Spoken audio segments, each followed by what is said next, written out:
तो हेलो बच्चों, नोवा YouTube channel के बोर्ड आवर सेक्शन में आप सभी बच्चों का स्वागत है।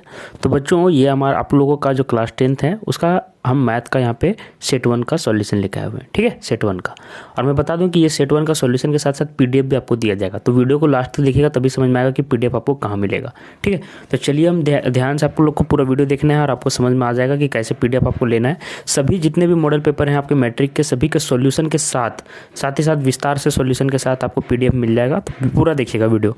ठीक है, तो आपको मैं बता दूं कि मैंने हिंदी का डाल दिया है और सोशल साइंस का भी डाल दिया है। तो वो दोनों का आपको लिंक मिल जाएगा आई बटन पे।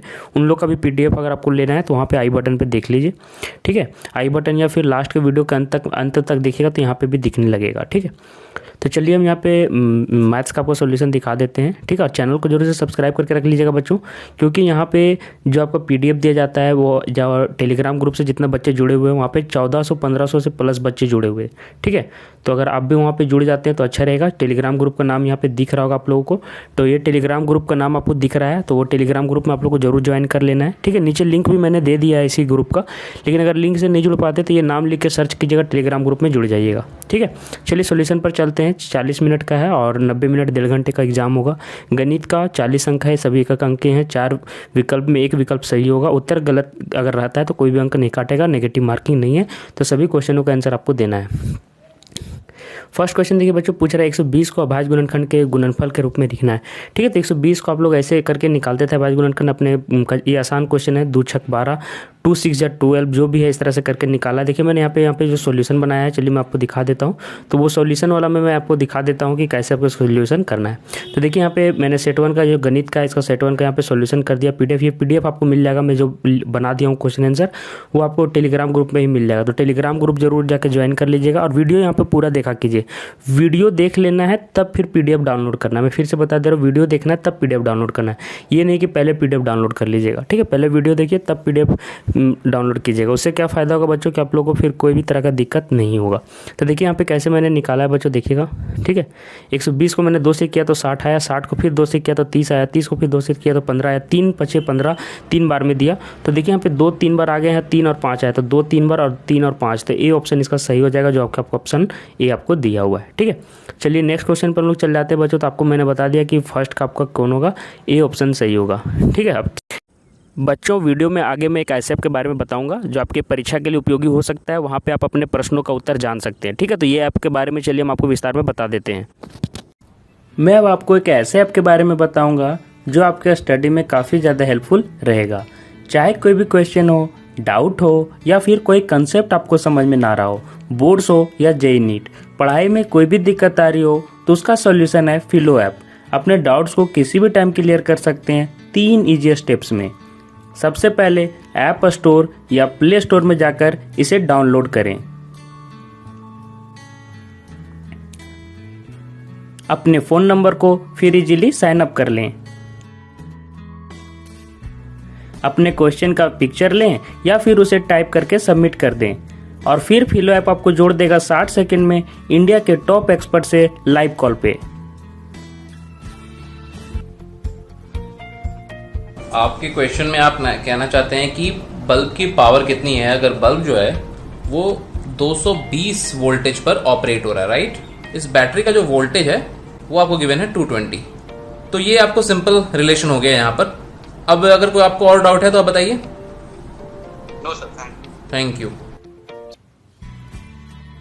इस ऐप का डाउनलोड लिंक वीडियो के नीचे दिया गया है, तो जाके डाउनलोड करो और मेरा रेफरल कोड डिस्क्रिप्शन बॉक्स में मिल जाएगा, जिससे 10% ऑफ में आपको मिल जाएगा फिलो ऐप। सेकंड क्वेश्चन देखिए बच्चों, पूछ रहा है कि 306 और 657 का महत्तम समापवर्तक दिया हुआ है बच्चों, तो लघुत्तम कैसे निकालना। तो देखो बच्चों, इसको 2 तरीके से आप बना सकते हैं। कैसे बना सकते हैं, चलिए आपको हम सॉल्यूशन दिखा देते हैं।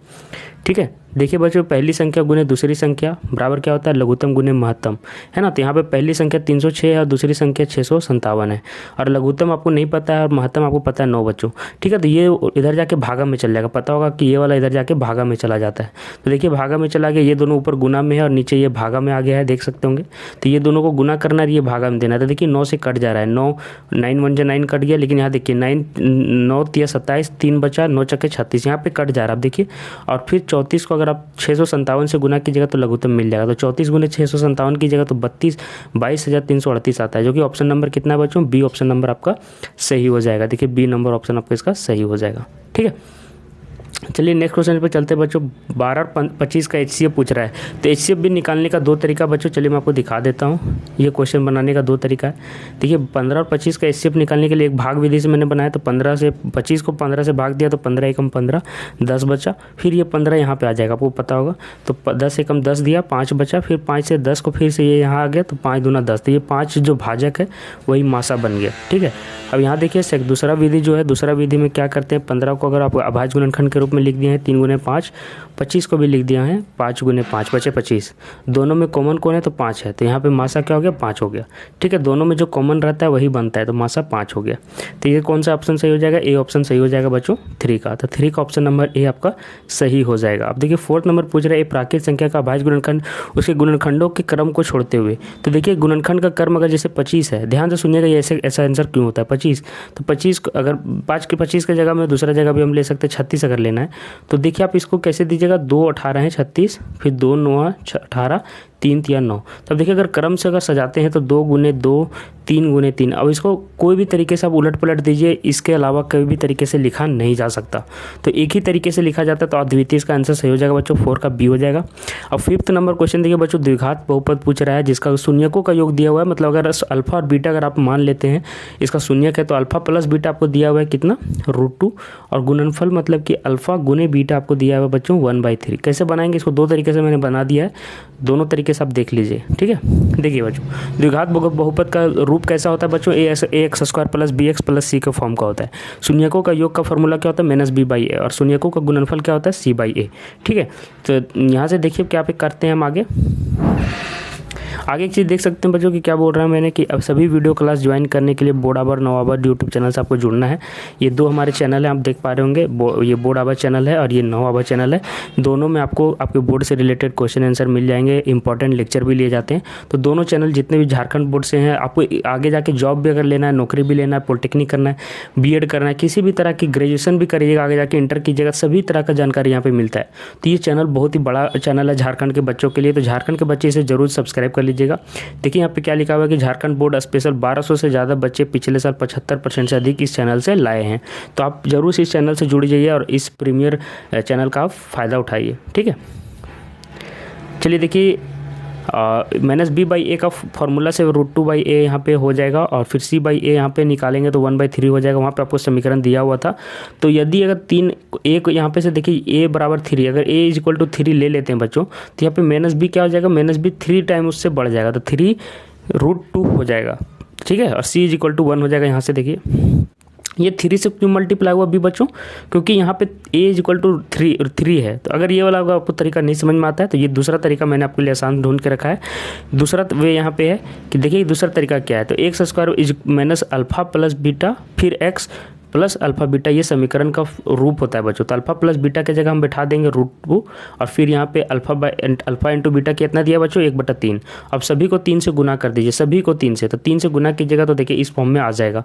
तो आपको आंसर कौन सा सही हो जाएगा बच्चों, देख लीजिएगा, आपको ऑप्शन नंबर बी सही हो जाएगा, जो आपको क्वेश्चन का है, क्वेश्चन नंबर बी।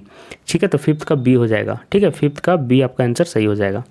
आपको पीडीएफ चाहिए बच्चों तो टेलीग्राम ग्रुप से जुड़ जाइए, मैं बता दे रहा हूँ वहाँ पे पीडीएफ आपको मिल जाएगा।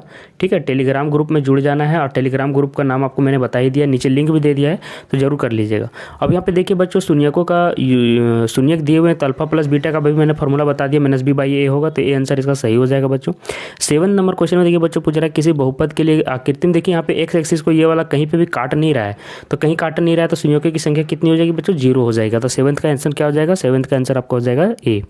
8th नंबर क्वेश्चन में देखिए बच्चों क्या पूछ रहा है कि a1x b1y = ये दोनों आपको समीकरण दिया हुआ है, तो बोल रहा है कि यदि ये दोनों इक्वल है और लास्ट वाला इक्वल नहीं है तो क्या होगा। तो ये आपने पढ़ा होगा बच्चों कि a1/a2 = b1/b2, और अगर ये इक्वल नहीं है बच्चों c1/c2 के, तो क्या हो जाएगा, कोई हल नहीं होगा बच्चों, है ना। तो 8वां का सी आंसर आपका सही हो जाएगा। देखिए यहाँ पे मैंने सभी का आंसर यहाँ पे लिख दिया, तो आपको कोई टेंशन लेने की ज़रूरत नहीं है, आप समझते जाइए सिर्फ वीडियो में, उसके बाद वहाँ पे जाके डाउनलोड कर लेना। 7th का 0 आंसर होगा और 8th का कोई हल नहीं होगा। तो इस 7वां का ए सी इस तरह से ऑप्शन सही हो जाएगा, ठीक है। 9th नंबर में क्वेश्चन देखिए बच्चों, दिया हुआ है कि, है ना, कि 2x - 3y तथा 3x + 4y + 20 द्वारा निरूपित सरल रेखाएं प्रतिच्छेद करती हैं या लंबवत रहती हैं, समांतर रहती हैं, ठीक है। तो देखिए यहाँ पे 9th का भी मैंने आंसर यहाँ पे आपको बता दिया है। तो प्रतिच्छेद करती हैं, क्यों प्रतिच्छेद करती हैं बच्चों? क्योंकि a1/a2 is not equal to b1/b2 है। क्यों नहीं है, देखिए चलिए दिखाते हैं। तो यहाँ देखिए बच्चों a1 कितना दिया हुआ है आपको, a1 2 दिया हुआ है। अब b1 यहाँ से देखिए a2 देखिए बच्चों 3 दिया हुआ है, इज इक्वल टू अगर करते हैं तो -3 और +4, देखिए ये इक्वल नहीं है बच्चों, तो प्रतिच्छेद करता है। दूसरे तरीके से भी मैं समझा देता हूँ कि चलिए यहाँ पे मैं बना देता हूँ आपके लिए, क्या बोलते हैं इसको, अगर वो फार्मूला याद नहीं रहता तो परीक्षा में कैसे बनाना है मैं वो तरीका भी बता देता हूँ, ये आसान तरीका है। तो देखिए बच्चों 2x - 3y के लिए आपको यहाँ पे वैल्यू पुट करना होगा। x के लिए जब x 0 होगा तो कितना हो जाएगा बच्चों, y, जब x 0 हो जाता है तो y भी 0 हो जाता है पहला में। तो यहाँ पे पहला रेखा मैं खींचने की कोशिश कर रहा हूँ, पहला रेखा। तो पहला रेखा में जब x = 0 आता है तो y भी = 0 हो जाता है। पहला रेखा की बात कर रहा हूँ, निर्देशांक ज्यामिति में आप लोगों ने इसे पढ़ा होगा, ठीक है। अब देखिए बच्चों एक मैंने बता दिया क्या, एक आपको बिंदु मिल गया यहाँ पे केंद्र पे, और दूसरा देखिए बच्चों जब x = हम 1 ले लेते हैं, तो 1 ले लेते हैं तो देखिए बच्चों 3y = 2 हो जाता है, ठीक है। तो y = 2/3 हो जाता है। तो जब x 1 होता है तो 2/3 मतलब यहाँ पे आएगा। तो ये वाला रेखा ऐसे खिंचाएगा बच्चों, पहला वाला रेखा ऐसे खिंचाएगा। अब सेकेंड वाला रेखा देखिए क्या होता है कि ये सेकेंड वाला रेखा में, है ना, जब आप x का वैल्यू और y का वैल्यू 0 डालते हो तो 20 आता है। ध्यान से देखिएगा, जब x = 0 और y = 0 है तो x = 0 पर जब आप निकालते हैं तो y कितना आता है, -5 आता है, ठीक है। x = 0 पर -5 आता है। तो x = 0 पर -5 यहाँ पे कहीं आएगा और -5 यहाँ पे आया, और उसके बाद जब y = 0 करते बच्चों तो -20/30 आता है, मतलब यहाँ पे आता है। तो देखिए ये बच्चों ये रेखा प्रतिच्छेद करेगा। आप अपने घर में बना लीजिएगा तो अच्छा रहेगा, ये वाला तरीका ज़्यादा अच्छा रहेगा बच्चों। निर्देशांक ज्यामिति याद रखिए, c के किस मान के लिए ये दोनों का अनंत हल होगा। तो ये अनंत हल के लिए आप लोगों को पता होगा a1/a2 = b1/b2 = c1/c2 होता है बच्चों फार्मूला, है ना। चलिए आपको दिखा देते हैं, ठीक है। 10th का देखिए आंसर मैं बता रहा था, है ना। तो देखिए मैंने जो बताया उस हिसाब से c = 3 आएगा, आप ऐसे कर लीजिएगा। c/6 = -1/2 = 2/4 मैंने सभी लिख दिया है, a1/a2 ये करके फार्मूला करके यहाँ पे सेट करके यहाँ पे लिखा है। तो देखिए c का वैल्यू कितना हो जाएगा, तो देखिए 2/4 मतलब 1/2 आया। फिर ये देखिए माइनस कट जाएगा तो कितना हो जाएगा, ये भी 1/2 हो जाएगा। तो इसको भी 1/2 होना है। तो जब ये 2 है, यहाँ पे 6 है, तो 6 का आधा कितना हो जाएगा, 3 ऊपर हो जाएगा, ठीक है। तो 3 इसका आंसर सही हो जाएगा बच्चों, मैंने बता दिया कैसे होगा, ठीक है। अब चलिए यहाँ पे सभी को ये a हो गया, यहाँ पे c यहाँ पे a है, ठीक है, याद रखिएगा। और y का कोफिशिएंट यहाँ पे -1 है, वो b है, b1 है, ठीक है। अब देखिए समीकरण युग्म आपको दिया हुआ, इसका हल पूछ रहा है बच्चों। तो दोनों का हल करने के लिए आपको पता होगा सीधा हल कैसे किया जाता है इसको। यहाँ पे देखिए y का 2 गुना है, यहाँ से देखिए y का 2 टाइम्स है, तो इसको 2 से गुना कर दीजिए ये वाला को। तो कितना हो जाएगा बच्चों, 4x - 2y और = 10 हो जाएगा। और ये वाला जैसा का तैसा लिख दीजिए, ठीक है, +2y = 10। तो देखिए बच्चों ये वाला तो कट जाएगा, है ना, माइनस कर रहे हैं हम लोग, जोड़ रहे हैं। तो 7x, ठीक है, ठीक है, जोड़ रहे हैं। तो देखिए यहाँ पे 7x = 20 आ गया, ठीक है। तो इसका आंसर हम देखते हैं। सॉरी, यहाँ पे देखिए, यहाँ पे जो मैंने यहाँ पे समीकरण का जो हल किया है ये आपका 4 है यहाँ पे, ठीक है, यही मेरे से मिस्टेक हो रहा था। तो 4 है तो यहाँ पे 14 हो जाएगा। तो x = 2 आ जाएगा, ठीक है, x = 2 आएगा आंसर। तो x = यहाँ पे 2 सभी में दो में है, तो ये दोनों में से देखते हैं कौन सही होगा। x = 2 आया। अब x = 2 यहाँ पे पुट कर देते हैं बच्चों। तो 2 × 2 -y = 5, है ना। तो 2 दूना 4 और 5 इधर जाके घट जाएगा, y = -1 आ गया। तो ए ऑप्शन ही इसका सही होगा बच्चों, ठीक है। देखिए मैंने यहाँ पे मैंने सॉल्यूशन भी डाल दिया था, आपको घबराने की जरूरत नहीं है। x = 2 y = -1, ये आपका आंसर सही होगा। हर हल करके भी मैंने यहाँ पे समझा दिया है। वह रैखिक समीकरण जिसका कोई हल नहीं होता, ठीक है, ये मैंने बता दिया। तो जिसका कोई हल नहीं होता उसको असंगत कहते हैं बच्चों, याद रखिए। जिसका हल होता है उसको संगत कहते हैं। तो यहाँ पे असंगत है तो बी आंसर सही हो जाएगा, ठीक है। समीकरण युग्म का हल है। तो फिर देखिए बच्चों मैंने जिस तरीके से बताया वैसे ही तरीके से हल हो जाएगा।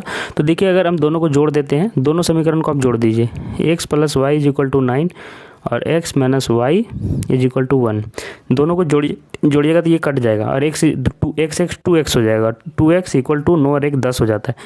ये भाग दीजिएगा तो x इक्वल टू 5 आ गया, तो x इक्वल टू 5 एक आंसर हो गया।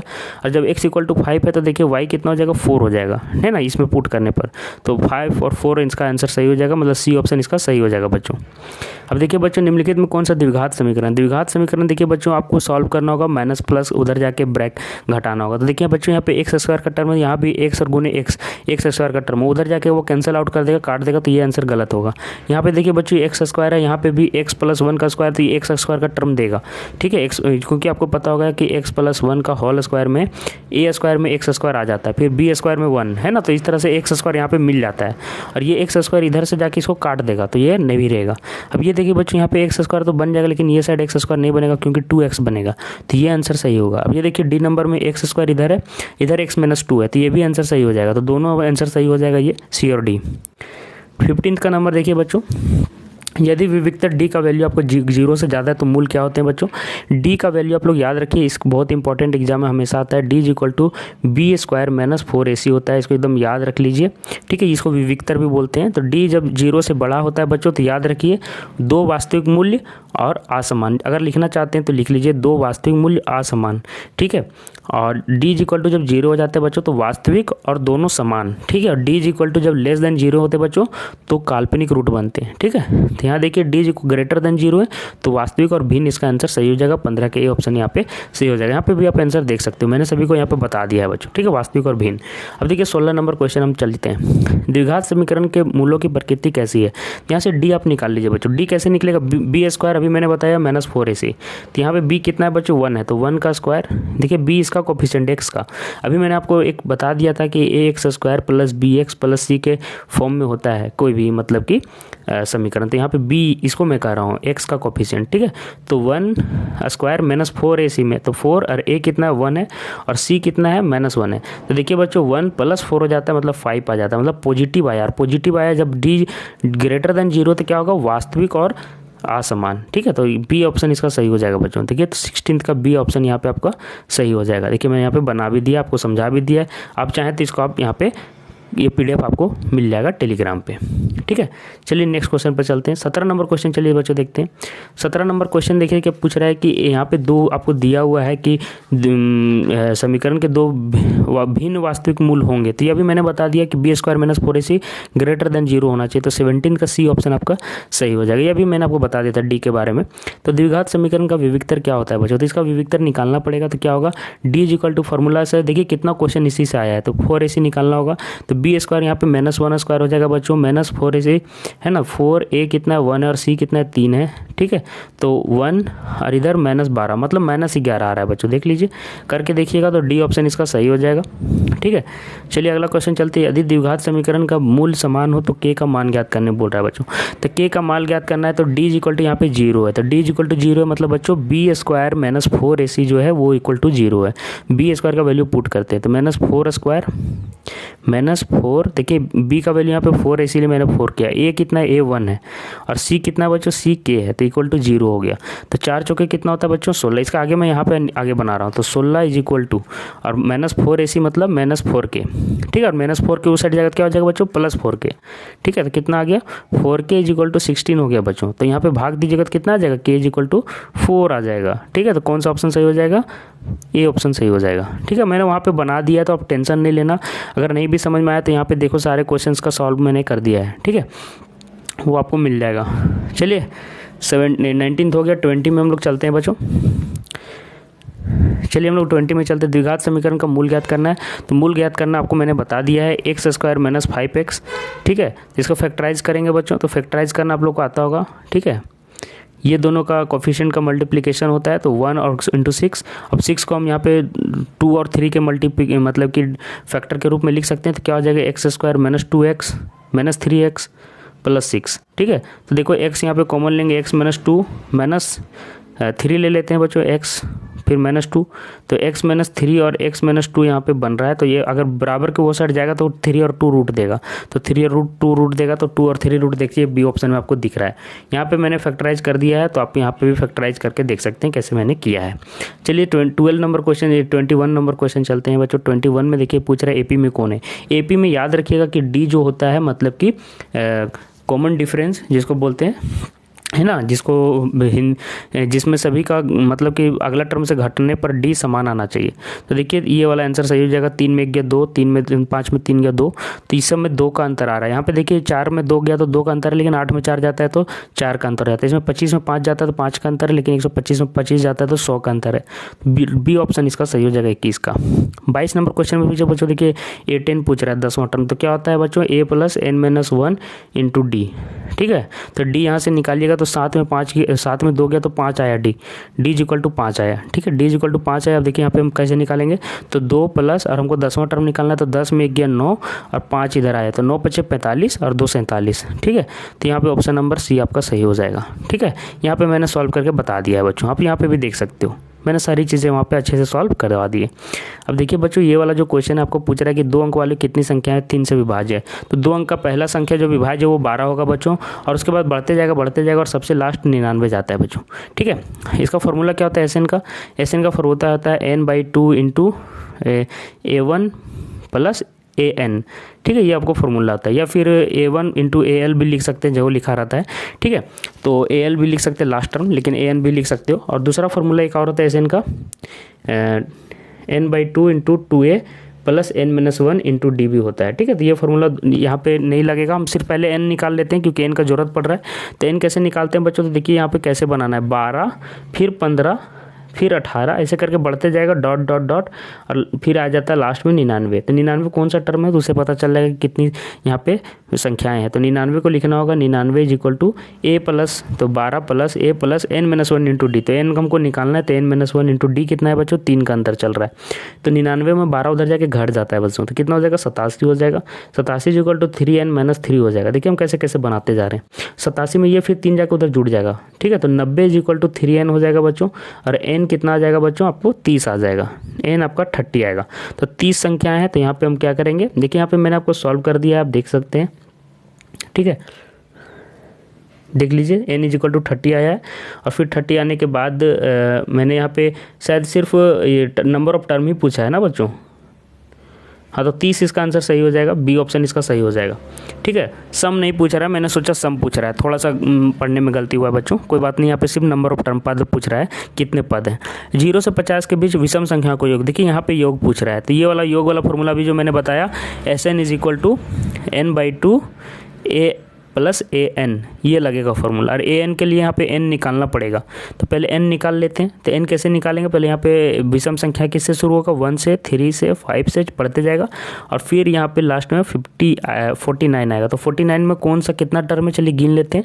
यहाँ पे वो वाला फॉर्मूला लग जाएगा, 91 = A, यहाँ पे 1 है, n-1 में n कितना है बच्चों पता नहीं है, और n हमको निकालना होगा, और d कितना है, 1 का अंतर चल रहा है, 2 का अंतर चल रहा है। ठीक है, सॉरी, तो एक उधर जाके घट जाएगा, तो 48 = 2n-2 हो जाएगा, फिर 2 उधर जाके जुड़ जाएगा बच्चों, तो 50 लिख देते हैं मैं। अच्छा, अगर 50 = 2n हो जाएगा, और n कितना हो गया, 25 हो गया।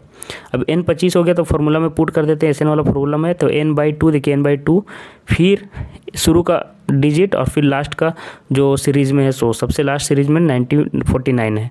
ठीक है, तो दोनों को करिएगा तो कितना हो जाएगा, 25/2 × 50।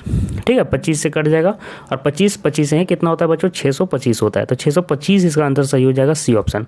आपको अगर धीरे धीरे अगर समझना है, अगर आपको थोड़ा सा पीछे हो जाते हैं आप, तो देखिए यहाँ पे मैंने बहुत ही अच्छे तरीके से सॉल्व किया ताकि आपको याद हो जाए। देखिए, तो ये वाला PDF भी आप डाउनलोड कर लीजिएगा। मैं यहाँ पे थोड़ा सा तेज़ कर रहा हूँ, नहीं तो वीडियो बहुत लंबा हो जाएगा, और एक एक क्वेश्चन का मैं आंसर यहाँ पे करा रहा हूँ, आप देख पा रहे होगे। ठीक है, सभी वृत्त कैसे होते हैं बच्चों, तो सभी वृत्त देखिए बच्चों, कोई वृत्त छोटा होता है, कोई वृत्त बड़ा होता है। तो क्या ये वृत्त इसको ढक सकता है, तो नहीं ढक पाएगा, लेकिन देखने में एक जैसे हैं। तो जो चीज़ एक दूसरे को नहीं ढक पाता वो सर्वांगसम नहीं होता। सर्वांगसमता मतलब होता है जो एक दूसरे को ढक दे, तो ढक तो नहीं पाया, तो सर्वांगसम गलत हो जाएगा। तो समरूप हो जाएंगे, जो एक जैसे दिखते हैं सभी तरह से, वो समरूप होते हैं। अगला देखिए बच्चों, यहाँ पे AD का मान पूछ रहा है, तो आपको ये, चलिए मैं वहाँ पे क्वेश्चन में सॉल्व करके दिखा देता हूँ, नहीं तो वीडियो लंबा हो जाएगा। देखिए यही वाला आपको चित्र वहाँ पे दिया हुआ है, तो जो DE समांतर BC है, ये वाला इसके समांतर है दोनों। ठीक है। जब दोनों समांतर है डी मतलब बी सी, तो क्या फॉर्मूला आ जाएगा, ए डी मतलब ये बटा डी बी, ये इज इक्वल टू ए ई इधर वाला, और फिर बटा ई सी, मतलब ये बटा ये बटा ये क्या होता है, इक्वल होता है। तो ये मैंने लिख दिया है। उसके बाद देखिए सभी का मान पुट कर दिया, तो ए डी बाई 2 हो जाएगा, और इधर 1.5 है, ये 1.5/3, तो भाग दोगे तो कितना हो जाएगा, 1.5 दूना 3 होता है, तो 1/2 इधर हो जाएगा और ए डी बाई 2 इधर रह जाएगा। तो ए डी का ये जो 2 है उधर क्रॉस होकर मल्टीप्लाई में चला जाएगा, तो 2/2 यहाँ आ जाएगा, 2/2 हो जाएगा। तो बच्चों A D is equal to 1 हो जाएगा, 1 सेंटीमीटर इसका आंसर सही हो जाएगा, जो कि डी ऑप्शन में आपका सही है। तो डी ऑप्शन में 1 सेंटीमीटर दिया हुआ है, तो यही आपका सही हो जाएगा। अगला क्वेश्चन देखिए बच्चों, दो त्रिभुजों के संगत कोण बराबर है, तो आपको ये पता होगा कि ए कोसोटी हो जाएगा। फिर देखिए बच्चों ये क्वेश्चन क्या पूछा हुआ है कि यहाँ पे ए बी सी और त्रिभुज पी क्यू आर के लिए कौन सा कथन सत्य है। तो देखिए बच्चों यहाँ पे त्रिभुज ए के संगत पी है, बी के संगत क्यू है, और आर के संगत सी के संगत आर है। तो क्या लिखेंगे, ए बी सी त्रिभुज समरूप त्रिभुज पी क्यू आर। ठीक है, तो ए बी सी और पी क्यू आर होना चाहिए, तो लाइन पे होना चाहिए बच्चों, आगे पीछे नहीं होना चाहिए। तो ये देखिए यहाँ पे ए बी सी ठीक है, लेकिन ये पी क्यू आर नहीं है, तो पी क्यू आर हमको यहाँ पे डी ऑप्शन में दिख रहा है, तो डी ऑप्शन ही आपको यहाँ पे सही हो जाएगा 28 का। तो 28 का कौन सा ऑप्शन सही हो जाएगा बच्चों, डी ऑप्शन। ठीक है, डी ऑप्शन सही हो जाएगा। 29 में यदि दो समरूप त्रिभुजों के संगत भुजा का देखिए अनुपात दिया है, तो क्षेत्रफल का अनुपात पूछ रहा है। तो याद रखिए कि क्षेत्रफल का अनुपात जो होता है वो अगर भुजा किसी का, देखिए ध्यान से सुनिएगा, अगर किसी दो त्रिभुज है, ध्यान से समझ लीजिएगा, इस त्रिभुज का भुजा R1 है और इसका समरूप त्रिभुज एक और है जिसका भुजा R2 है। ठीक है, तो भुजा का अनुपात का स्क्वायर का जो होता है अनुपात बच्चों, वो होता है क्षेत्रफल का अनुपात। ठीक है, ये एरिया A1, ये A1 त्रिभुज है, ये A2 त्रिभुज है, तो एरिया A1 बाई A2 का फॉर्मूला ये होता है, याद रखिएगा। मैं इतना लंबी नहीं करना चाह रहा था, तो 4/9 का स्क्वायर कर लीजिए सीधा सीधी, तो कितना हो जाएगा, 4 चौके 16 और 9 9 81। तो कौन सा आता है आंसर, 16:81। ये नहीं मार दीजिएगा, ये रॉन्ग हो जाएगा। अब याद रखिएगा 16/81 मतलब ये होता है। याद रखिए कि 16/81 को ऐसे लिखा जाता है 16 और ऐसे करके लिखा जाता है, ना कि 81 × 16, ये गलत होगा लिखना। चलिए 30 नंबर क्वेश्चन देखिए, यदि एक समरूप समबाहु त्रिभुज का 2a इसका शीर्षलंब की लंबाई पूछ रहा है बच्चों। ये क्वेश्चन बहुत ही ब्यूटीफुल है बच्चों। मैं एक रीजन पूछूंगा तो आप लोग बताइएगा, जो मैथमेटिक्स को अच्छे से जानते हैं तो वो इसका आंसर जरूर देंगे। देखिए क्वेश्चन बनाना अलग बात होता है, आंसर निकालना आसान बात होता है, लेकिन कंसेप्ट याद रखना अलग बात होता है। समबाहु त्रिभुज का ऐसे हम निकालेंगे, अभी मैं जो बताऊंगा समझिए। ठीक है, सभी भुजा 2a 2a 2a। वीडियो लंबा होगा कोई दिक्कत नहीं, लेकिन जो मैथ को पसंद करते हैं वो समझ में आएंगे कि मैं क्या बताना चाह रहा था। ठीक है, तो चलिए हम फिर से यहाँ पे ब्लैंक कर लेते हैं। शीर्षलंब की ऊंचाई पूछ रहा है, कोई बात नहीं है। देखिए ध्यान से देखिए, मैं यहाँ पे एक त्रिभुज बनाया है बच्चों, सभी 2a 2a 2a। ठीक है, और शीर्षलंब मैं यहाँ पे खींचूंगा। ठीक है, तो देखिए बच्चों ये शीर्षलंब 90 डिग्री का होगा। ये तो सभी बता देते हैं कि ये 90 डिग्री का होगा, और ये ए और ए इधर बढ़ जाएगा, लेकिन कारण नहीं बताते कि क्यों होगा। लेकिन आपने 9th क्लास में पढ़ा होगा बच्चों कि कैसे हो जाता है। ठीक है, तो ये आपको अभी मैं बनाने टाइम ये सब सोचना नहीं है, लेकिन आपको ये सारी चीज़ समझना चाहिए। क्यों समझना चाहिए, देखिए हमने पढ़ा है सर्वांग समता से पढ़ा होगा। तो देखिए यहाँ पे ए और ये बराबर है। ठीक है, अब ध्यान से सुनिएगा मेरा बात। तो ये और ये एक बराबर है, तो हम ये कोण का हम क्या करते हैं, समद्विभाजक खींच देते हैं। तो कोण समद्विभाजक हमने खींचा बच्चों, तो ये भुजा इज इक्वल टू ये भुजा, तो एस हो गया। फिर ये कोण और ये कोण, क्योंकि मैंने समद्विभाजक खींचा था, ए हो गया। और फिर ये एस, ये भुजा फिर मैंने खींचा है, तो ये एस। तो ये दोनों त्रिभुज, ये त्रिभुज और ये त्रिभुज जो मैं दिखा रहा हूँ, ये दोनों सर्वांगसम हो गए। तो सर्वांगसम त्रिभुज का गुण से क्या होता है बच्चों, उसके संगत कोण बराबर होते हैं। याद रखिएगा, उसके संगत कोण बराबर होते हैं। तो उसके संगत कोण जब बराबर होंगे बच्चों, तो ये जब एक्स बनेगा तो ये भी एक्स बनेगा। ठीक है, ध्यान से समझिए, ये बहुत ही अच्छा है। जिनको समझ में आ रहा है, नहीं भी समझ में आ रहा, कोई दिक्कत नहीं है, आप यहाँ पे पार कर सकते हैं, कोई दिक्कत नहीं, पार कर दीजिएगा, कोई दिक्कत नहीं है आप लोग। ठीक है, लेकिन जिसको समझ में आ रहा है ध्यान दीजिएगा। तो 2a 2a हो गया, तो ये और ये दोनों बराबर हो गए, और ये सरल रेखा है, तो BC सरल रेखा है, तो दोनों मिलके कितने हो जाएंगे, इधर भी x है और इधर भी x है, तो x + x is equal to 180 degree. क्योंकि BC एक रेखा है, तो x कितना आ जाएगा बच्चों, 90 डिग्री। इसलिए ये कोण आपका 90 डिग्री हो जाता है। चलिए अब बनाते हैं। यही मैं सिर्फ इतना समझा रहा था कि क्यों ये 90 डिग्री हो जाता है। बहुत कोई समझते नहीं है और सिर्फ लिख के आ जाते हैं परीक्षा में। तो ये 90 डिग्री का होगा बच्चों। ठीक है, और संगत भुजा से भी मैंने बताया कि सर्वांगसम है, तो ये भी ए हो जाएगा, ये भी ए हो जाएगा, भुजा भी बढ़ जाएगा बराबर बराबर। अब देखिए यहाँ पे ये शीर्षलंब का लंबाई कैसे निकालते हैं। तो ये देखिए पाइथागोरस थ्योरम से ये हमारा कर्ण बन गया, और ये नीचे वाला हमारा बेस बन गया, और ये हमारा शीर्षलंब हो गया। तो शीर्षलंब की ऊंचाई कैसे निकलेगा बच्चों, तो आपको पता होगा कि कर्ण का स्क्वायर, तो कर्ण यहाँ पे ये है, तो 2a का स्क्वायर कितना हो जाएगा बच्चों, 2a का स्क्वायर यहाँ पे लिख देता हूँ, 2a का स्क्वायर माइनस और इसका a स्क्वायर हो जाएगा ना बेस का सार, तो देखिए क्या हो जाएगा 4a स्क्वायर हो जाएगा, 4a square minus a square, तो 4a स्क्वायर में एक a स्क्वायर घट गया बच्चों, तो क्या आ जाएगा √3a स्क्वायर आ जाएगा। और ये देखिए a स्क्वायर से a बाहर आ जाएगा, तो a √3 बोलिए या √3a बोलिए, कोई बात नहीं है, दोनों में जो ऑप्शन मिलेगा उसको हम सही टिक कर देंगे। ठीक है, इसका डिटेल्ड सॉल्यूशन आपको मैंने बता दिया, ठीक है, पीडीएफ में भी मिल जाएगा। तो √3a यहाँ पे 30 का ए ऑप्शन इसका सही हो जाएगा बच्चों। अरे एक एक क्वेश्चन को मैं समझा दे रहा हूँ, तो चैनल सब्सक्राइब कर लेना, ठीक है। तो मैथमेटिक्स से ही मैं मास्टर्स कर रहा हूँ, तो आप लोग को मैथमेटिक्स से अगर प्यार होगा तो आप हमसे कांटेक्ट कर सकते हैं, ठीक है। मैथमेटिक्स में मैं क्लास लेता हूँ।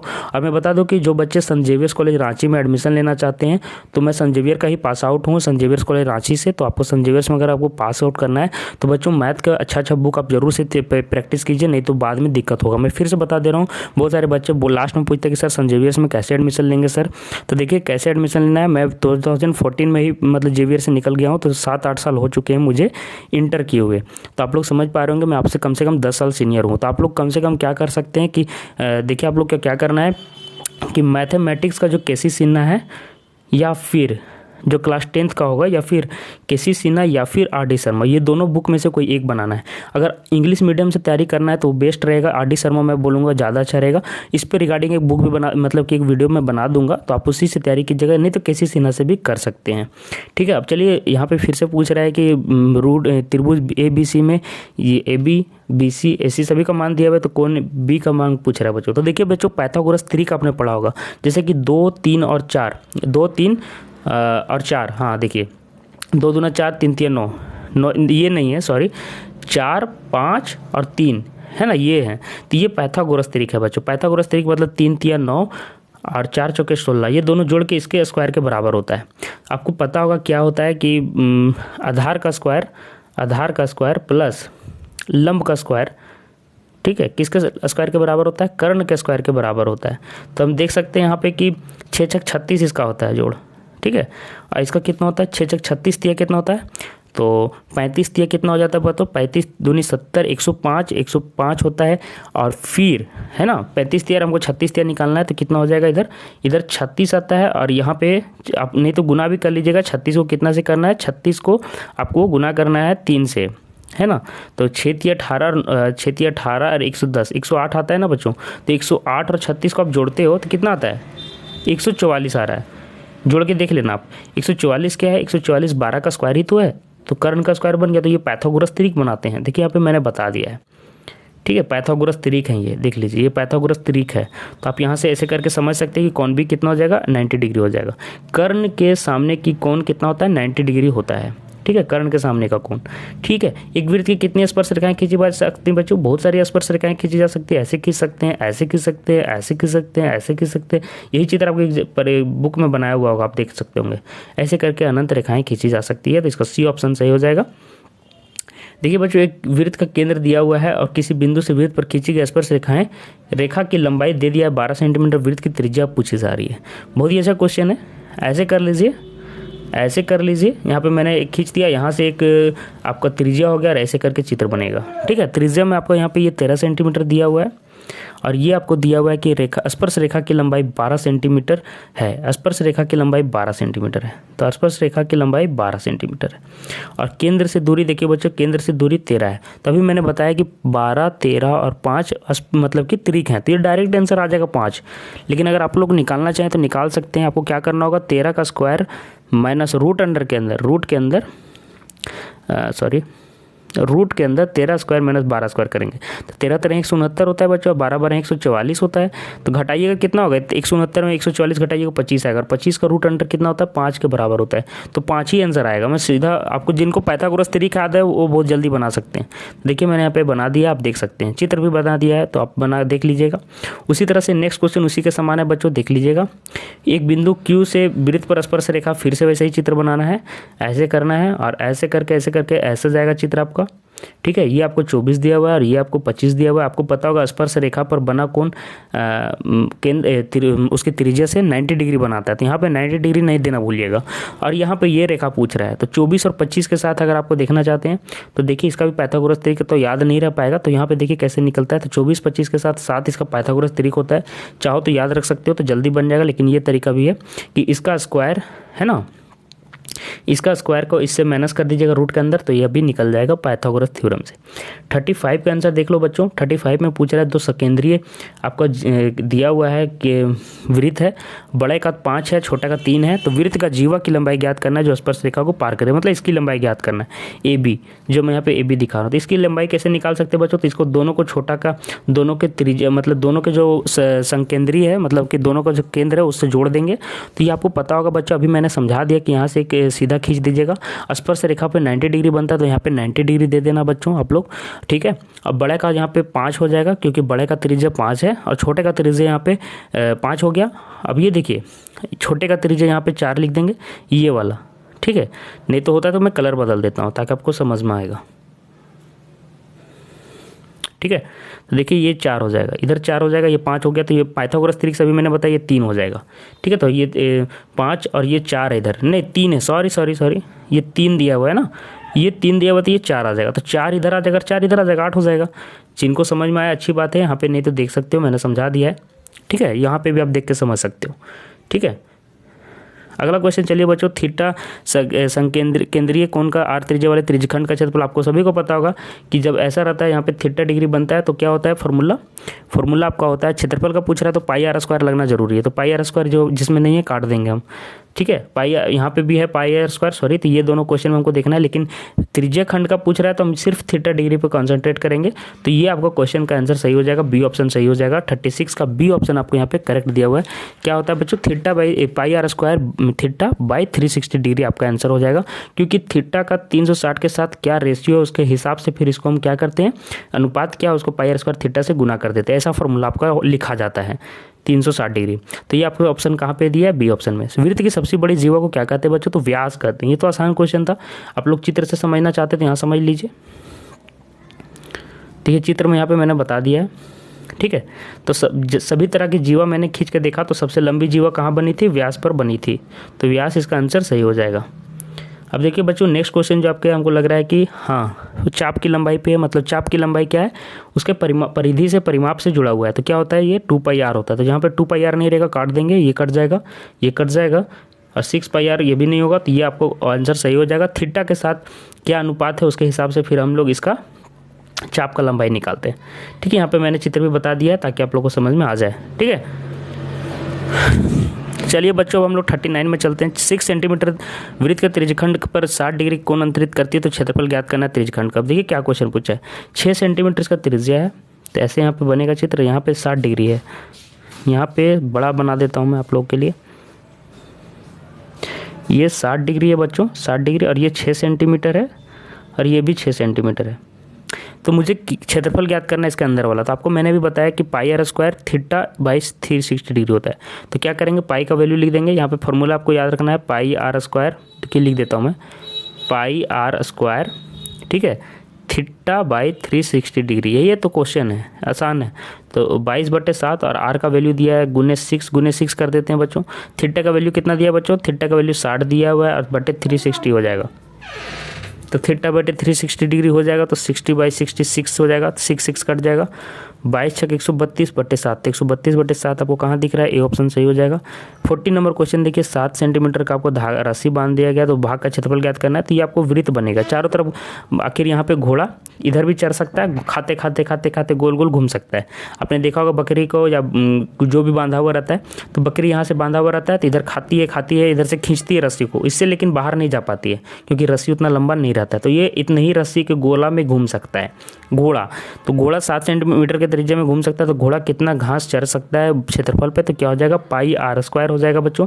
तो 22/7 और 7 क्योंकि त्रिज्या इसका 7 है, तो 1 7 7 कट जाएगा, 22×7 132 होता है बच्चों। तो 22×7 154 होता है, सॉरी 22 इंटू 7 कीजिएगा तो 154 होता है। 22 छक 132, 22 7 154 होता है, 22 छक 132 होता है। तो 22 7 154 मतलब डी आंसर सही हो जाएगा। ठीक है, तो डी आंसर आपका सही हो गया। तो इस तरह से मैंने मैथ का क्वेश्चन आपको सभी तरह का अच्छे से करा दिया, कंप्लीट बहुत ही अच्छे तरीके से सबको बना दिया है। आपको यहाँ पे मैंने पीडीएफ भी बता दिया कि मैंने पीडीएफ में बना दिया, तो पीडीएफ भी आप लोग डाउनलोड कर सकते हैं। ठीक है, तो पीडीएफ डाउनलोड आपको करना है तो मैंने बता दिया कि टेलीग्राम ग्रुप में आपको कर लेना है। चैनल को सब्सक्राइब कर लीजिएगा।